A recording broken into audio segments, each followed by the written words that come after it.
ஏன் எல்லாரும் இந்த வெப் சீரிஸை ஆஃப் கேம்பஸோடையும் சம்மர் ஐடென்டிபிலிட்டியோட கம்பேர் பண்றீங்கன்னு தெரியல. இது வேற ஜேனர் ஐயா, அது வேற ஜேனரு. இது ஃபீல் குட் ட்ராமா, அதுவும் ரொமான்ஸையும் தாண்டி நிறைய விஷயம் இருக்கு இந்த வெப் சீரிஸ்ல. அதை நான் கடைசியா சொல்றேன்.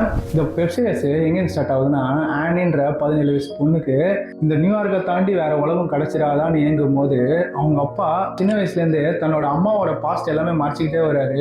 திடீர்னு அவங்க தாத்தா இறந்துட்டோன்னு சொன்னோன்னு அவங்க தாத்தா வந்து இவளுக்காக லெட்டர் எழுதி வைக்கிறாரு. அந்த லெட்டரை இவ திருட்டுத்தனமா படிக்கிறா. படிச்சோன்னே தனக்குன்னு ஒரு ஐலாண்ட் இருக்கு, எங்க அம்மா யாரு ஏதுன்னு கண்டுபிடிக்கிறதுக்காக அங்க போறா. அதுக்கப்புறம் என்ன நடந்தது ஏது நடந்ததுன்னா அந்த web series.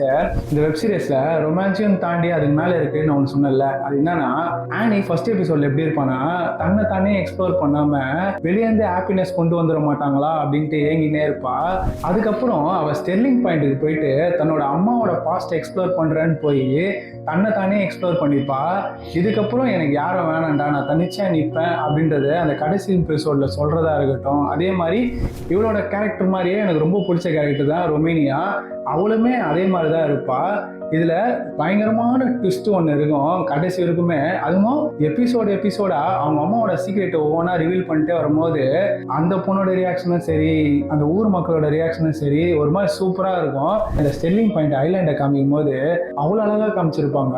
Frame by frame நம்மளே அந்த இடத்துக்கு போயிட்டு வாழ்ற மாதிரி இருந்தது. ஸ்டெர்லிங் பாயிண்ட் 2026 ரிலீஸ் ஆச்சு. அமேசான் பிரைம்ல இருக்கு, அதுவும் தமிழ் டப்பிங்லேயே இருக்கு. நீங்க ஃபீல் குட் பிளஸ் ஒரு எமோஷனல் ட்ராமா பார்க்கணும் அப்படின்னு நினைச்சீங்கன்னா இந்த வெப் சீரிஸ் பாருங்க. மஸ்ட் வாட்ச் தான் சொல்லுவேன். இந்த மாதிரி நிறைய வெப் சீரிஸை பற்றி தெரிஞ்சுக்கணும்னா மறக்காம பேஜை ஃபாலோ பண்ணிக்கோங்க.